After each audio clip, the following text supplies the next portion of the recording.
Bismillahirrahmanirrahim. Assalamualaikum warahmatullahi wabarakatuh. Kami dari kelompok 5 Sosioteknologi akan mempresentasikan hasil dari UAS kelompok kami yang berjudul Foodsense, solusi cerdas untuk mengolah kadaluarsa makanan dan mengurangi pemborosan. Kami beranggotakan 5 orang. Silakan untuk memperkenalkan diri masing-masing. Saya Gita Syafira Zahra dengan NPM 237006126. Saya Muhammad Syahran Mawari Taslim dengan NPM 237006143. Saya Harfan Fadli Nur Pujia dengan NPM 237006132. Saya Muhammad Febri Fauzian dengan NPM 237006135. Dan saya sendiri Terangga Kamal Baskara dengan NPM 237006141. Kita langsung ke inti pembahasan, dimulai dari latar belakang yang akan dipresentasikan oleh Gita. Latar belakang proyek ini berakar dari permasalahan sosial yang sering kita temui, yaitu pemborosan makanan dari rumah tangga. Banyak orang sering lupa akan kadaluarsa makanan tersebut, sehingga makanan yang seharusnya masih bisa dikonsumsi akhirnya terbuang percuma. Ini bukan hanya berdampak pada kerugian ekonomi, tapi juga pada lingkungan. Nah, dari permasalahan tersebut, kami merancang solusi teknologi berupa aplikasi mobile bernama Foodsense. Aplikasi ini berfungsi untuk membantu pengguna mencatat stok makanan, memantau masa kadaluarsa, memberikan notifikasi otomatis, dan bahkan merekomendasikan resep dari bahan yang tersedia.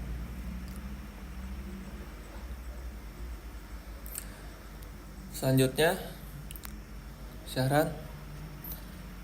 Kepada Syahran dipersilahkan. Untuk merancang aplikasi ini, kami melakukan pengumpulan data melalui kuesioner daring. Responden kami menunjukkan bahwa sebagian besar belum memiliki sistem yang baik untuk mencatat masa simpan makanan. Mereka juga menginginkan aplikasi yang praktis dan mudah digunakan. Saya serahkan lagi kepada moderator. Untuk selanjutnya, bagian penjelasan prototipe Figma akan dijelaskan oleh Harpan. Nah, selanjutnya, berdasarkan data tersebut, kami merancang user persona, user skenario, mau implementation arsitektur, hingga wireframe dan mockup prototype di Figma. Untuk user persona pada aplikasi Foodsense digambarkan melalui karakter Najwa, seorang pengguna yang aktif dan peduli terhadap pengelolaan makanan di rumah. Dia sering lupa masa kadaluarsa dan membutuhkan sistem pengingat yang praktis.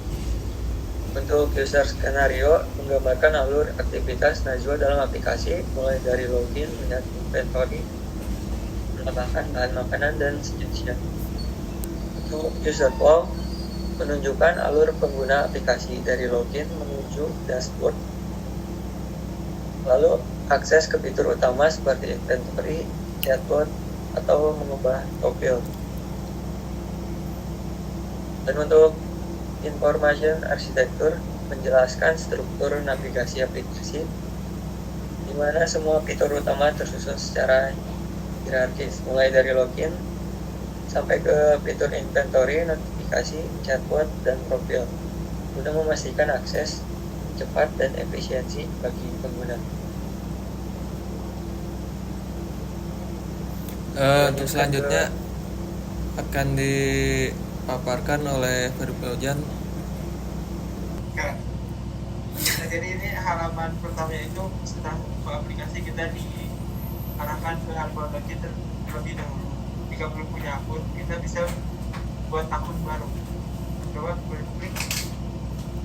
Nah, kita harus menginput username, nomor HP, itu email juga, password, dan konfirmasi password. Nah, jika sudah, klik konfirmasi. Nah, kalau sudah kita langsung login, lalu arahkan ke halaman inventory. Nah, di halaman inventory ini menampilkan item-item apa saja yang sudah ditambahkan di aplikasi ini. Jadi ada halaman tambah, ada halaman tambah, bisa diklik. Nah, ada konfirmasi juga jika peserta mengisi semuanya.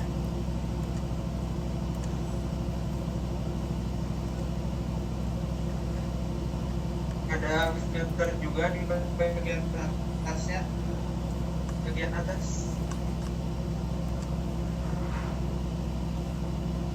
untuk memilih sesuai makanan berat, misalnya minuman, coba klik minuman. Nah, akan muncul halaman yang menampilkan minuman saja. Lalu ada halaman profile untuk mengedit password lama, untuk memperbaharui password jika ingin ganti password.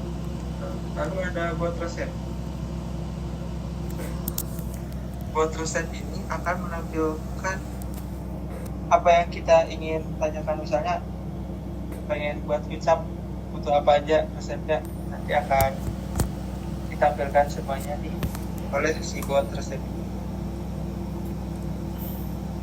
Lalu ada fitur notifikasi juga, ini untuk mengingatkan pengguna bahwa misalnya berapa hari lagi kadaluarsanya dan lain sebagainya. Mungkin itu saja bagian prototipe-nya. Saya serahkan kembali ke Kim. Baik, terima kasih. Jadi dapat saya simpulkan ya, bahwa proyek ini juga kami hubungkan dengan konsep sosioteknologi, di mana teknologi tidak hanya sebagai alat bantu, tetapi juga sebagai agen perubahan sosial. Kami ingin mendorong perubahan perilaku konsumsi masyarakat yang lebih bijak dan bertanggung jawab. Aplikasi PodSense ini juga mendukung pencapaian tujuan pembangunan berkelanjutan atau SDGs, khususnya tujuan 12 tentang konsumsi dalam produksi yang bertanggung jawab, serta tujuan 13 tentang aksi terhadap perubahan iklim. Mungkin sekian dari kelompok kami. Terima kasih. Assalamualaikum warahmatullahi wabarakatuh.